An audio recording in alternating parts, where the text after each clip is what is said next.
Earth walked out of the Galactic Council, and everything changed forever. The vote was already over before it began. I knew it the moment I walked into the Grand Hall and saw the seating arrangement. The Velhari delegation had shifted 2 seats closer to the center podium. A small move, calculated. It meant they had already spoken to the presiding chair before the session opened. The vote on the Orion Corridor Trade Pact was not going to happen today. Not honestly, anyway. My name is Dara Vasquez, and I have been Earth's ambassador to the Galactic Council for 6 years. Before me, there were 3 others. None of them lasted more than 4 years. Not because they were weak. Because this place has a way of grinding people down slowly, the way water wears stone, until they stop expecting anything at all. I sat down at Earth's assigned seat, 3rd row from the back. That told you everything you needed to know about how the Council viewed us.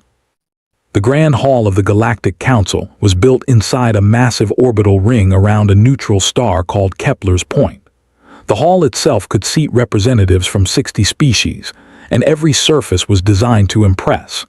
The ceiling was made of transparent alloy, and the star burned quietly beyond it, gold and enormous. The seats were arranged in a wide circle around a central speaking platform, and each delegation had a carved panel beside their seat showing their species sigil. Earth's panel was plain compared to the others. We had only been given one 22 years ago, and nobody had offered to upgrade it. The session opened with the usual formalities. The presiding chair, a Drenathi elder named Savath, called the hall to order. His species were tall, long-limbed, with pale silver skin and eyes like deep water. He had always been polite to me, in the way that people are polite to someone they do not take seriously. The first item on the agenda was the Orion Corridor Trade Pact. I had spent 4 months writing Earth's position on that pact. My team had worked through nights, cross-referencing trade law, resource data, and historical precedent going back 2 centuries of Council records.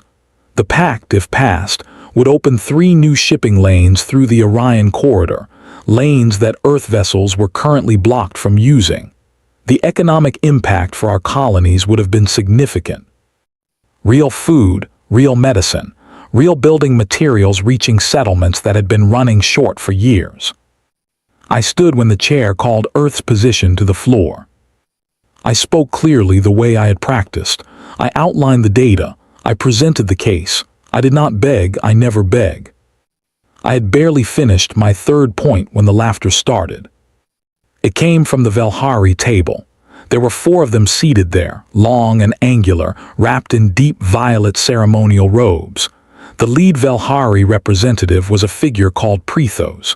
He was old, even by their standards, and he wore his age like armor. He had never once spoken directly to me in 6 years. He spoke about me, the way you might describe something you had noticed on the floor. Prethos did not bother to stand. He simply turned to the delegate beside him and said, loudly enough for the hall's acoustics to carry it everywhere, that he found it remarkable the noise-making species had been allowed floor time again, given that their proposal was essentially a child asking to sit at the adult table. 3 other delegations laughed. Not nervously, not uncomfortably. They laughed the way people do when they are sure the target of the joke cannot do anything about it. I looked at Savath. He did not move. He looked at the table in front of him. I looked at the Drenathi seats. They were Earth's closest ally on the council, or so we had been told.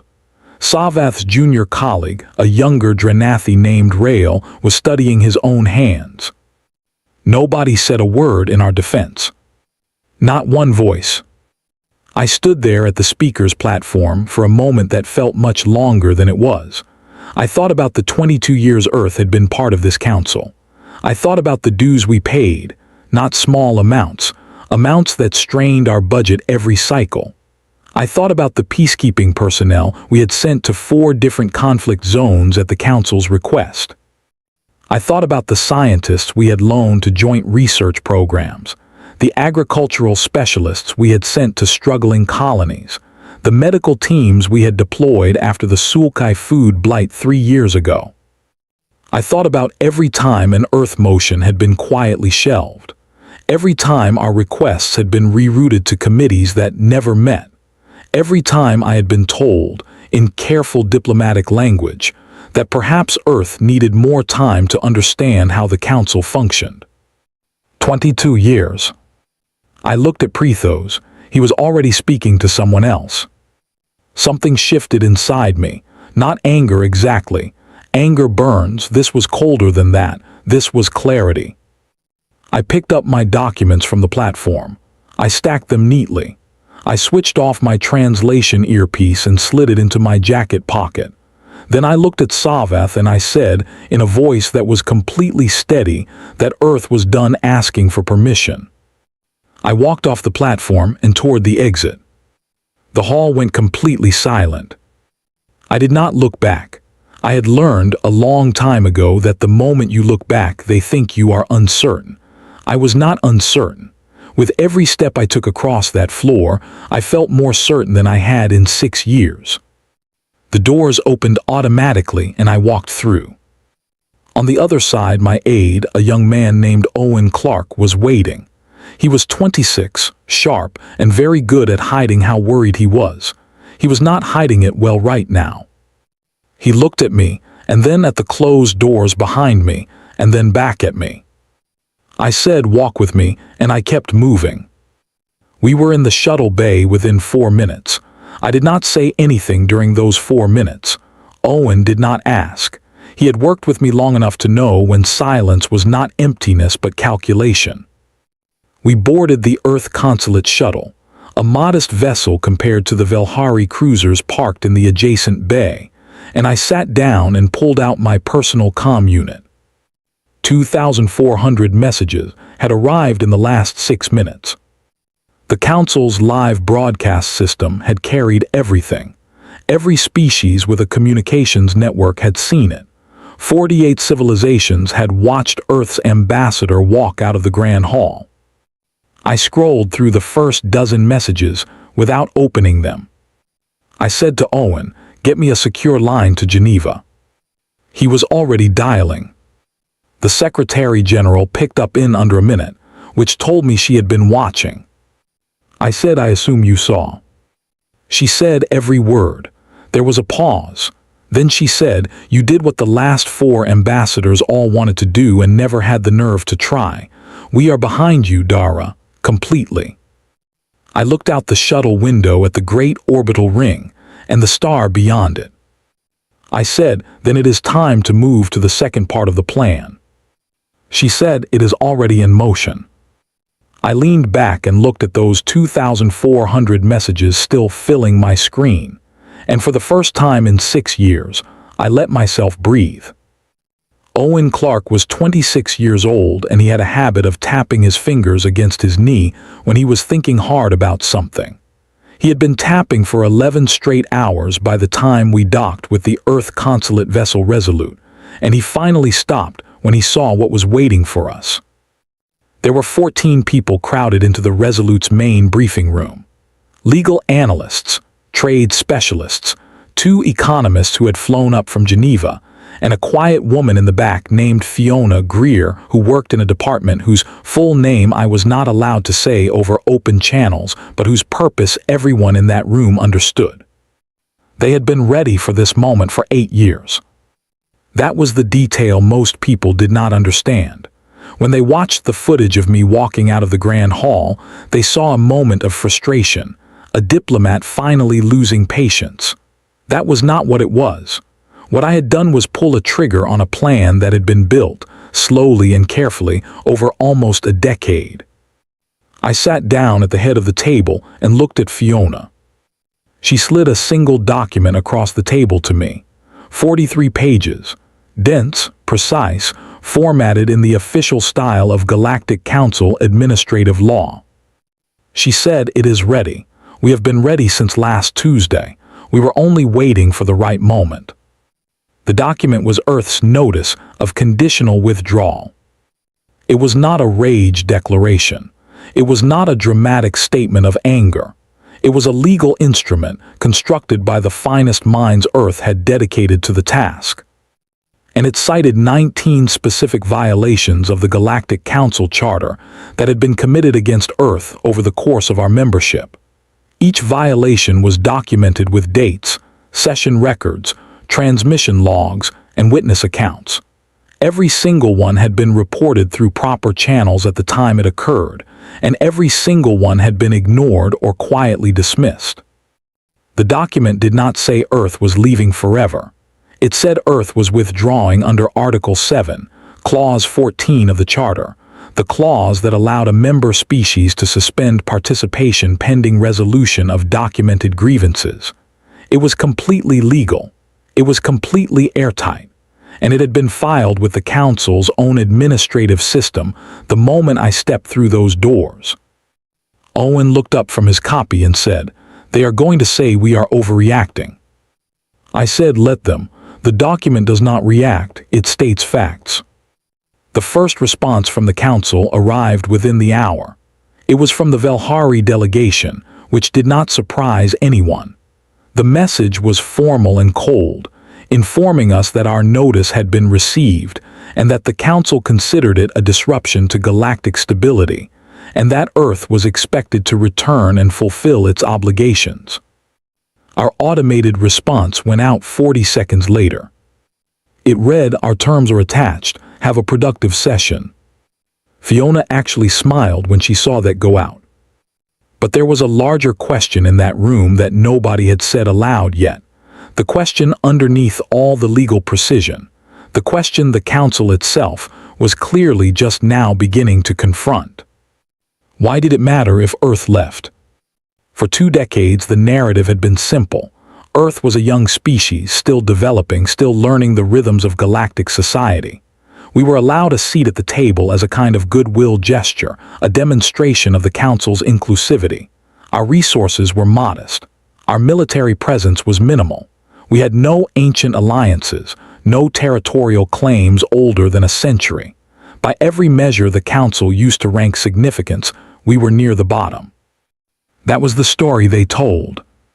Here is the story they had not been paying attention to.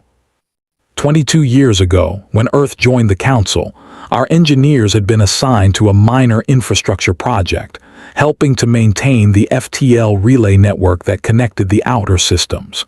Nobody important wanted that assignment. It was slow, technical, and unglamorous. Earth took it because we needed something to do, something that would make us useful. Over the following decade, our engineers did not just maintain the relay network. They redesigned significant portions of it, and in doing so, they developed a component, a small crystalline regulator used in FTL stabilizers, that turned out to be extraordinarily difficult to manufacture. It required a very specific combination of environmental conditions and a particular kind of precision that Earth's manufacturing processes happened to be uniquely suited for. 43% of all active FTL stabilizers in the galactic network used a component built in one of 3 Earth-operated facilities. Nobody on the Council had thought to ask where those components came from. They had always simply arrived. The second thing the Council had not noticed was our mediators.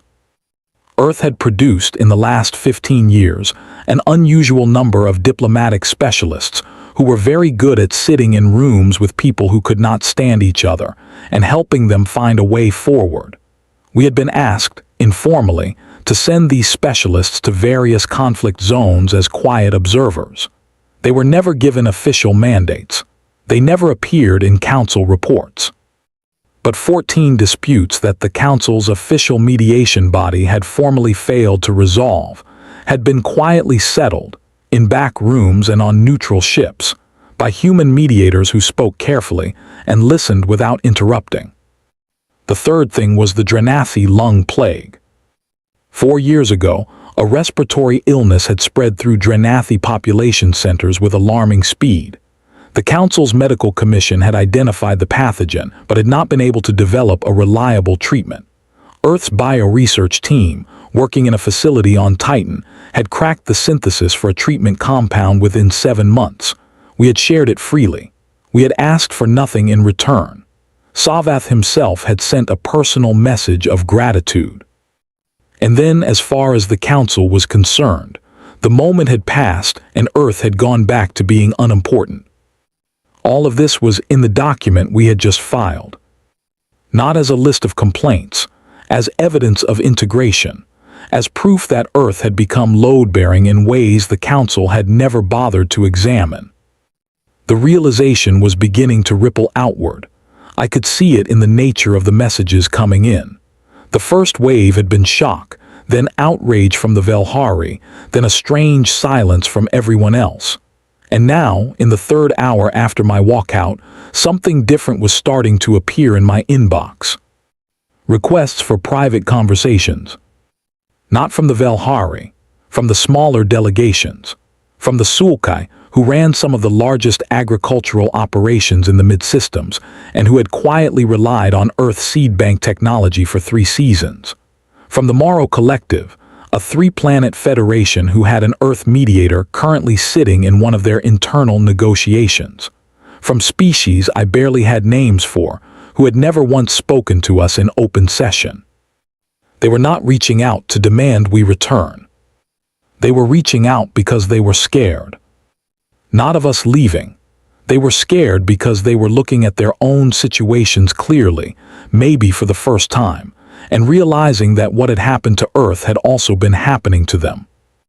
I was reading through the 4th such message when Owen put a hand on my shoulder and said, "There is one more."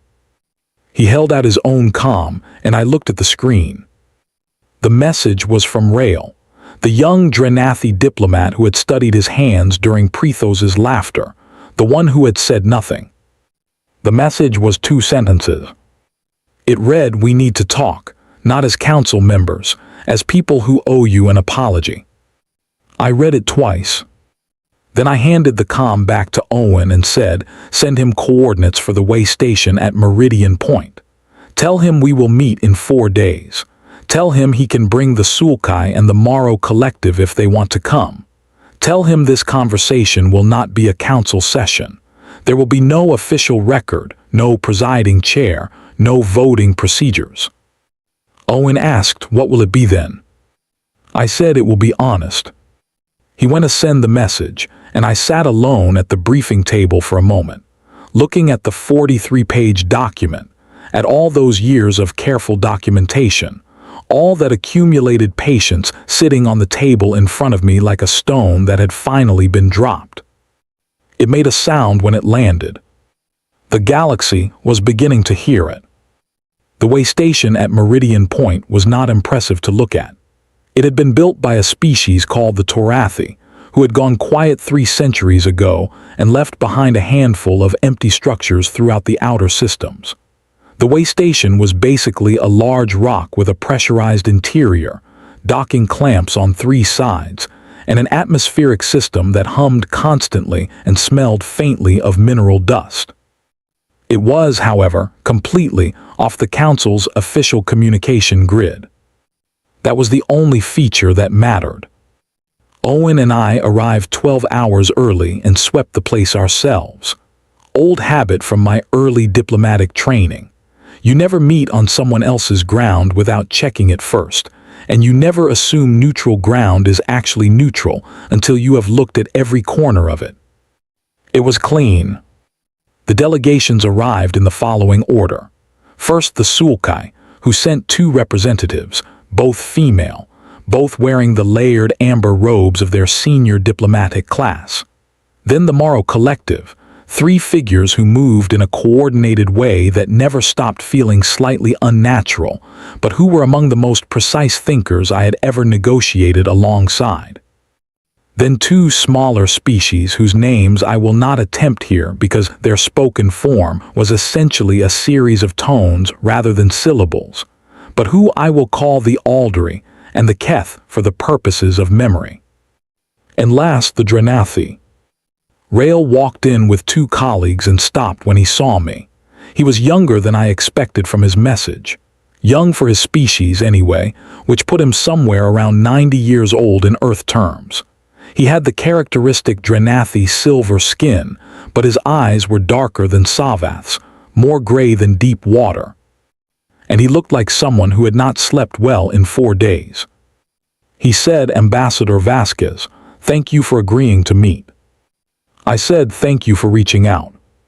We sat. There was no presiding chair, no speaker's platform. 6 delegations around a battered metal table in a mineral-smelling room inside a dead species abandoned rest stop. And for the first time in any meeting I had attended in 6 years, nobody was performing for anyone. The senior Sulkai representative, a woman whose name translated roughly as Elder Mari's, spoke first. She said that her people had watched the footage of my walkout 17 times in the hours after it happened. She said they had watched it not because it was dramatic, but because they recognized it. She said that 40 years ago, a Sulkai ambassador had done something similar, though less publicly, and had been quietly sanctioned until their government replaced her. She said we should have spoken louder then. We did not. We are speaking now. The Morrow Collective's lead figure said that they currently had an Earth mediator aboard their 3rd colony ship, helping to negotiate a water rights dispute between 3 of their settlements. He said that when news of Earth's withdrawal reached the ship, their mediator had immediately offered to leave if it was no longer appropriate for her to be there. He said their council had unanimously asked her to stay. He said that was when they understood that whatever their relationship was with Earth, it was not something they were willing to let the Galactic Council define for them. I let everyone speak before I said anything. This was not a negotiating tactic. It was genuine. I wanted to hear what they had actually come to say before I responded to any of it. What I heard, underneath the different voices and the different concerns, was the same sentence spoken in different ways. They were tired of being managed. They were tired of showing up to sessions where the outcome was already decided. They were tired of watching elder species treat the council like a private arrangement, while younger species carried the costs and were given the title of members as compensation. When it was my turn, I did not speak carefully in the way that ambassadors usually speak, building every sentence around what I was not saying. I spoke directly. I said that Earth had not walked out in frustration. I said that we had walked out because we had prepared to walk out, because we had spent years building a case that the system was not functioning as it was designed to function, and because we believed that the only way to change something is to demonstrate that you are willing to leave it. I said that we were not here to replace the council with something else. We did not want to run anything. What we wanted was simple, and I would say it plainly. Equal voting rights, with no hierarchy based on species age or territorial size. Open access treaties for scientific and medical knowledge, so that a cure synthesized by one species could not be held back from another by commercial arrangements. An independent body to handle trade disputes, one not chaired by a species with commercial interests in the outcome. And a formal apology, entered into the official record, for the documented violations in our withdrawal notice. The room was quiet when I finished. One of the smaller species, the Aldery representative, asked if the apology was genuinely non-negotiable or if it was an opening position. I said it was non-negotiable. Rael, who had been listening without interrupting, leaned forward and said something I did not expect. He said, "Then I will give it now, on behalf of the Drenathi people, not as a council gesture, personally. We sat in that hall and said nothing. We had the influence to speak and we chose our comfort over your dignity. That was wrong. I am sorry." The room stayed quiet for a moment after that. The apology cost him something. I could see it. His 2 colleagues were very still. For the Drenathi, who measured status in terms of what they had never publicly admitted, saying those words in front of 6 delegations was not a small thing. I accepted it.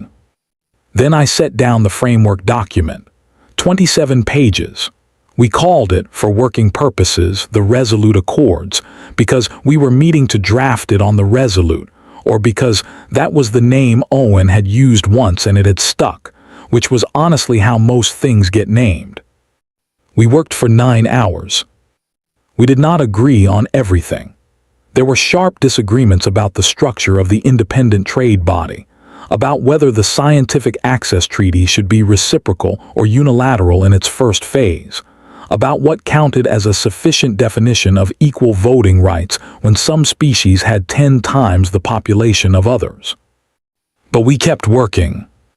And somewhere in the 7th hour, when Elder Maris and the lead Morrow figure were arguing quietly but constructively about treaty language, while one of the Keth representatives sketched a structural diagram on the table's surface with a stylus, I looked at Owen across the room, and he gave me the smallest nod.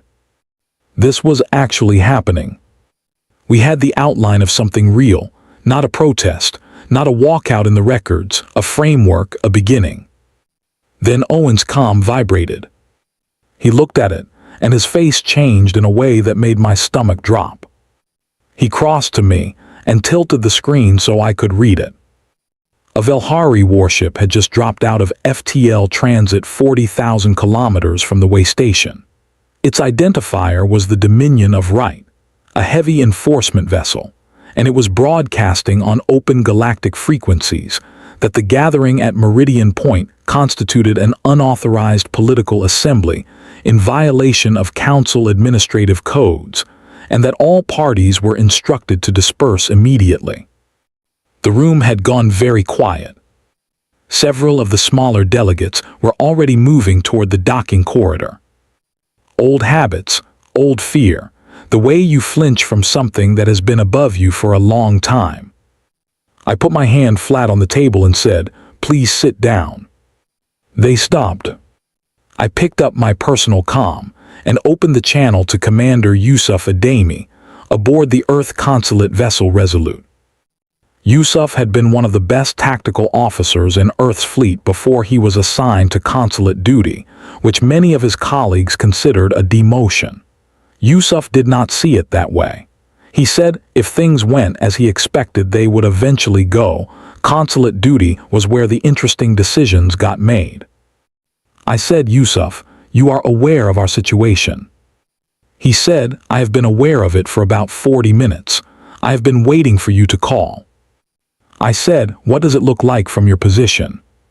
He said, "Like an opportunity, if you want my honest opinion." I said, "Show them." He said, "Understood, give me 90 seconds." Yusuf Ademi had been in the Earth Consulate fleet for 11 years, and in that time he had developed a very specific and deeply held belief about how confrontation works. It is not about force, it is about geometry. Force says I am bigger than you.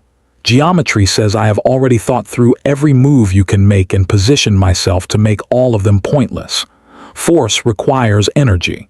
Geometry requires intelligence. Yusuf had plenty of both, but he preferred to use the one that did not leave wreckage. The Resolute was a consulate vessel, which meant it was built for range and endurance rather than engagement. It had good shields, good engines and weapons systems that the Council's registry listed as standard grade, which was accurate as far as it went. What the registry did not list was the fact that 3 months ago, on a quiet docking rotation in the Kepler belt, the Resolute had met briefly with 3 other Earth vessels, the survey ship Steadfast, the resupply carrier Aldgate, and the fleet escort Wren. And in the course of that meeting, Yusuf and the captains of those 3 ships had spent 6 hours discussing a very specific tactical formation that Earth strategic planners had developed 18 months earlier and never yet had reason to use. They had all agreed it was worth knowing. When Dara's call came in, Yusuf was already at his operations console with the formation coordinates mapped. He sent the order. On the Velhari warship Dominion of Right, Captain Verk had been in military service for 40 years and had been involved in 11 enforcement actions, none of which had required him to actually fire. His ship was one of the most advanced vessels in the Velhari fleet, 3 times the mass of a standard council escort, with weapons arrays that could reduce a way station like this one to component particles in under a minute. He had expected the usual response to the dispersal order: nervous compliance, some delay, some communication back and forth, and then quiet departure. He was watching his sensors when 4 Earth vessels dropped simultaneously out of FTL transit at precise intervals around his ship. He stared at the configuration on his display for a long moment. The formation was not aggressive. Nobody had powered weapons. Nobody was broadcasting warnings. The 4 ships had simply appeared, each one positioned at a specific distance and angle from his vessel, and the geometry of those positions was immediately and unmistakably clear to anyone with tactical training. If his ship fired in any direction, the geometry of the formation meant the shot would interact with the shielding configurations of the nearest Earth vessel, and the resulting deflection would send energy directly back toward his own hull. The mathematics of it were elegant and unforgiving. He could calculate it himself in under a minute, which meant his tactical officer had calculated it in under 30 seconds and was now looking at him from across the bridge without saying anything. No shots had been fired, no ultimatums had been issued. The Resolute's communication channel opened, and a calm male voice said, "Captain Verk, you appear to be within our formation perimeter. We recommend a course adjustment for your safety." Verk looked at his display. He looked at his tactical officer. He looked at the 4 ship icons on his screen, each one sitting exactly where it needed to be to make any aggressive move mathematically self-defeating. He said nothing for 31 seconds. Then he ordered course adjustment to departure bearing. The Dominion of Right turned and engaged its engines. No shots fired, no threats exchanged, no dramatic declaration, just a warship quietly choosing the only option that made sense. Back in the way station, the delegations had watched the sensor feed on Owen's comm in complete silence. The Sulkai Elder had her hands folded in her lap so tightly that her knuckles had changed color. The Morrow Collective representatives were utterly still. Rael had leaned forward with his elbows on the table and had not moved. When the Velhari ship turned and its icon moved away on the display, the room let out a collective breath that was not quite a sound but filled the space anyway. The Alderi representative looked at me and said something in his tonal language that his translation unit rendered as, "How long have you been capable of this?" I looked at the empty space on the display where the Velhari ship had been. I said, "Long enough to know we did not need to show it until now." The room was quiet again, but it was a different kind of quiet. Rael sat back in his chair and made a short sound that his translation unit rendered as a laugh, but which seemed to mean something more like recognition. The sound of someone who has finally understood something they should have understood much earlier. Elder Mari said, in a voice that was completely steady, that she believed they should return to the document. We returned to the document. 3 hours later, just before dawn cycle on the way station's atmospheric clock, 11 representatives from 6 species signed the Resolute Accords. The document was 29 pages in its final form, with 4 annexed frameworks and a timeline for implementation. It established the principles we had discussed and created a working group to develop the structures. It was not a finished system. It was a commitment to build one. Owen transmitted the signed document publicly at exactly the same moment we released it to the Council's administrative inbox. No advance notice, no press conference, just the document live on every open channel in the network. I stood in the doorway of the way station as the other delegations began making their way to their ships. Rael stopped beside me on the way out. He looked like someone who was carrying less weight than he had been carrying 4 days ago, though the lines around his eyes were deep and suggested he still had not slept. He said, "What happens now?" I said, "The Council decides whether to adapt or become a room where a few old species talk to each other." He said, "An Earth." I said Earth does what we have always done. We show up. We do the work. We ask for nothing we have not earned.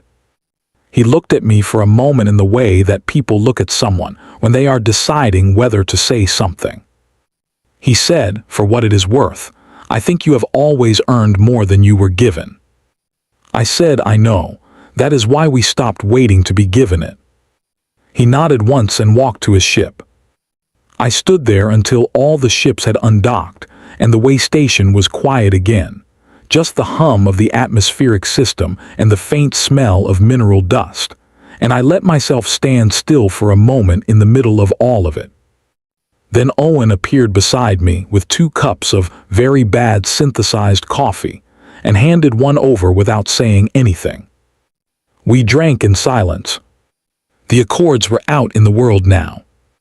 Everything that came next would be shaped by what we had done in this cold, mineral-smelling, borrowed room. I thought that was exactly the right place to begin something new. 6 months later, I was standing on a rooftop in Nairobi.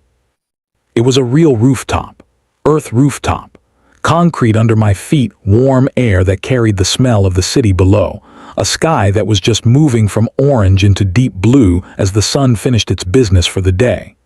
I had forgotten how much I missed the smell of a real sky.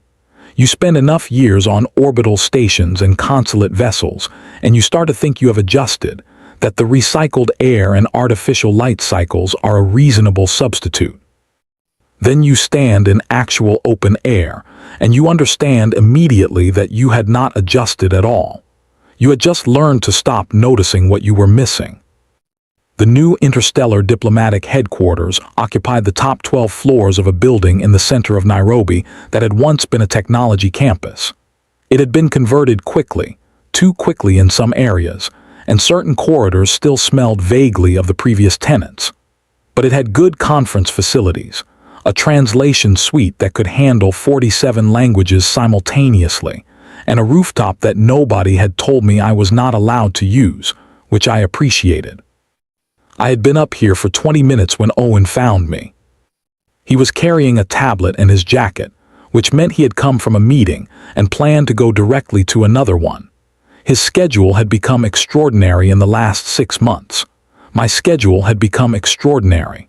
The schedules of most people working in this building had become extraordinary, and the thing that nobody had thought to warn us about when we started all this was that winning creates more work than losing does. He said, the briefing is in 40 minutes. I said, I know. He stood beside me and looked out at the city. He said, there are 17 new messages from the Velhari diplomatic office. I said, is any of them an apology? He said, no. They are describing the Resolute Accords as a destabilizing instrument and suggesting that Earth has acted outside its appropriate scope. I said, file them with the others. He made a note. The Velhari had been sending messages like this every week since the Accords were published. They had also, quietly, stopped blocking 2 of the shipping lane proposals that had been sitting in council committees. They had not announced this. They had not drawn attention to it.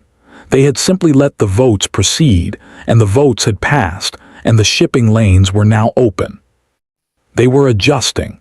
They did not want anyone to see them adjusting, but they were. That was actually fine. I was not interested in humiliating anyone. I was interested in results. The results, 6 months in, were these. 13 species had now formally signed the Resolute Accords or submitted letters of intent to do so. The Independent Trade Arbitration Body had been established as a working pilot program, handling 6 active disputes, and in 4 of those disputes, preliminary agreements had already been reached. The Open Access Medical Treaty was still in negotiation, which was frustrating, but the framework was solid, and 3 species had already begun sharing research data ahead of the formal ratification, which was the kind of thing that happened when the principle was right even if the paperwork was slow. The FTL component facilities had continued operating without interruption throughout all of this. Nobody had asked them to stop. Nobody had threatened to shut them down. They had just kept running, because the people who worked in them had jobs to do and did them, which was how most of the important things in the world continued to function regardless of what was happening in meeting rooms. The Galactic Council still met. The Velhari still sat in their designated seats. The hall still functioned on a schedule and with proper procedural form, but the room had changed, not physically, in weight. The assumption that certain species set the terms and others learned to work within them had cracked, not all the way through, but enough that the light was getting in. Rael had been elevated to Drenathi's senior ambassador status 2 months after Meridian Point. He and I had a standing communication session every Thursday. He was good at his work, genuinely good, and he was working hard to move his own government toward a formal accords ratification. Saveth had retired from public service 6 weeks ago. His retirement notice had been brief and had said nothing about the events of the last 6 months, which probably meant it said everything. The press briefing I was about to attend was the 14th I had done since returning to Earth.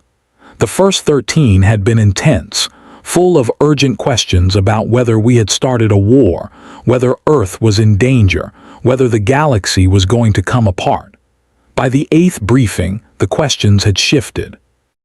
Now they were about implementation timelines, about which species were next in line to join the Accords, about what the independent arbitration bodies ruling in the Sulkai water trade case would mean for similar disputes. People were starting to think about what came next rather than what had gone wrong. That was, I thought, the clearest possible sign that something had actually changed. I heard the door open behind me and turned to see a young woman step onto the rooftop. She was one of the junior press correspondents, here early for the briefing, and she looked slightly alarmed to have found me here. She apologized and started to back away, and I said there was no need to apologize. The rooftop was not mine. She stopped.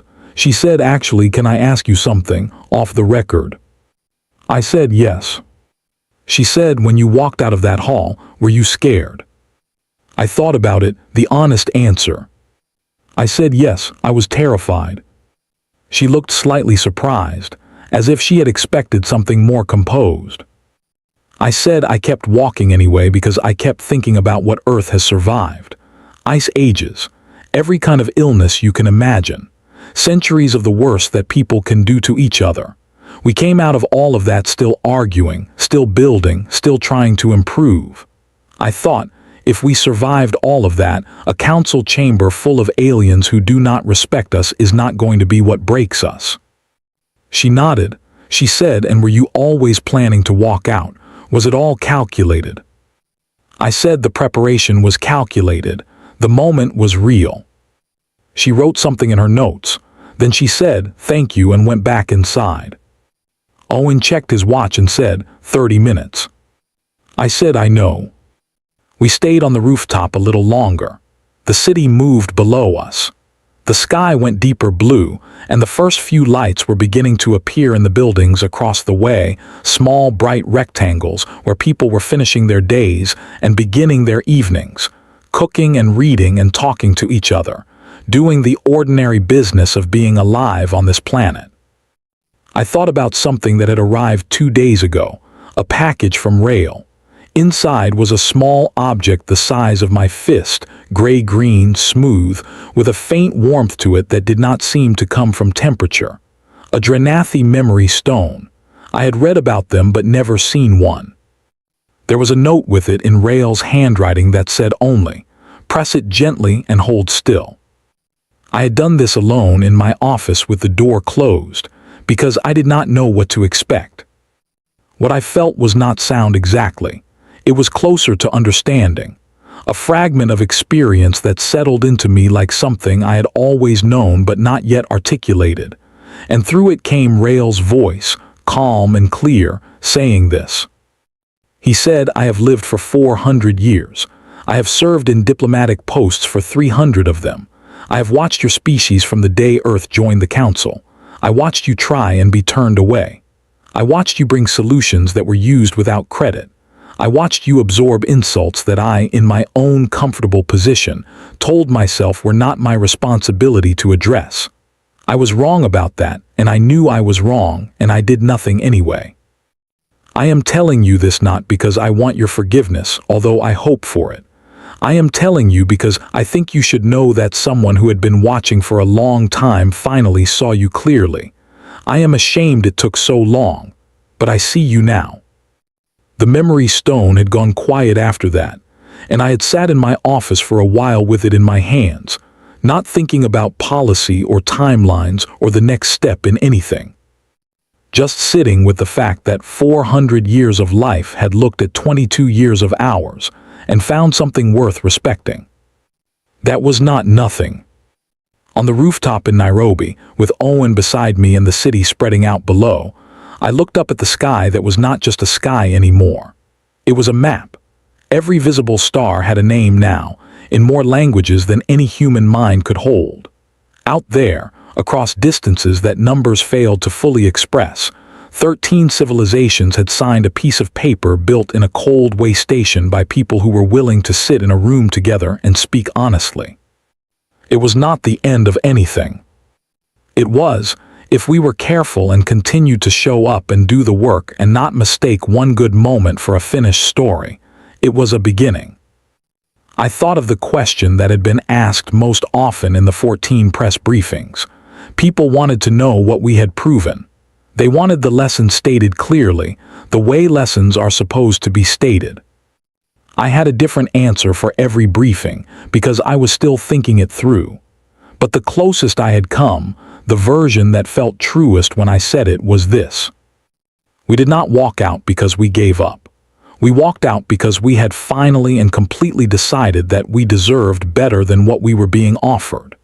And the surprising thing, the thing nobody fully anticipates until they do it, is that when you decide you deserve better and you act on that decision with preparation and clarity and patience, the world has a way of reorganizing itself around that decision. Not immediately, not without resistance, not without moments where you are standing in a mineral-smelling room watching a warship turn its nose toward you on a sensor display, and you are counting seconds in your head and reminding yourself that you did the math and the math is right. But eventually, the galaxy had not been waiting for us to be perfect. We are not a perfect species. We are loud and contradictory, and we argue constantly, and we make the same mistakes in new configurations with impressive regularity. But we are also stubborn in the specific way that is useful, the kind of stubborn that does not give up on the idea that things should be fair, that the table should have room for everyone, that an apology spoken in front of witnesses means something. We had decided we deserved better. It turned out the galaxy had been waiting for someone to figure that out. Owen said 20 minutes. I said, I know, let's go. We went back inside, down through the building, into the briefing room where the lights were bright and the questions were waiting.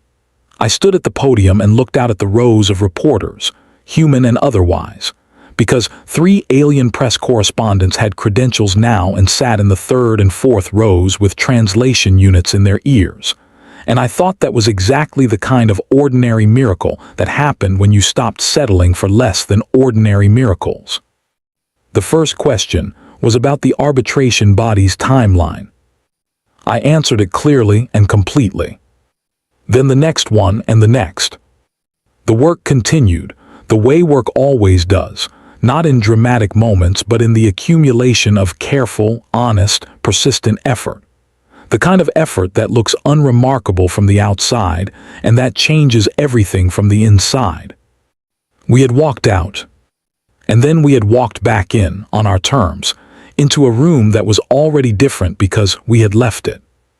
That, I had come to believe, was how things actually change. Not with a perfect plan or a perfect moment, but with the decision, made clearly and without apology, that you are done accepting what you have been given and ready to build what you actually need. Earth had made that decision. The rest we were still writing.